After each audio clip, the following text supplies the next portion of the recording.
Hey there, tech enthusiasts and IT wizards.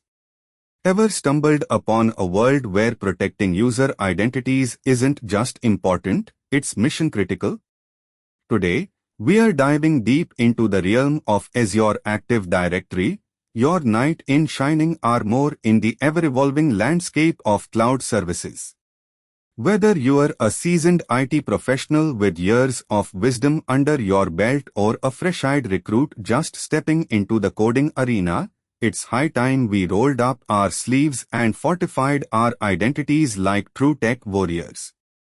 Let's start by understanding the strategic context and the business value of using Azure Active Directory. Imagine our office as a bubbling cauldron of diverse resources, ranging from file-sharing platforms to mission-critical applications. In such a chaotic mix, securing identities becomes akin to safeguarding the treasure of our organization. Azure Active Directory serves as your map and compass, guiding you through the treacherous waters of credential management.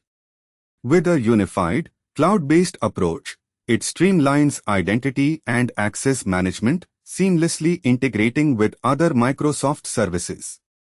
Not only does it simplify user and group management, but it also ensures that access to resources is granted in a secure, consistent, and auditable way, keeping our treasures safely tucked away from prying eyes. But how about we step into the battlements and explore implementation architecture? Azure Active Directory takes center stage here, seamlessly connecting multiple applications, services, and networks. To implement Azure AD authentication on your platform, you need to first create a tenant or Azure AD. Once you bring this into existence, it becomes your central dashboard, interfacing with all the applications and services you have. This unified approach ensures that no stone is left unturned, as nothing important passes unverified. The best practices come right in adopting a multi-factor authentication approach, regular security audits, and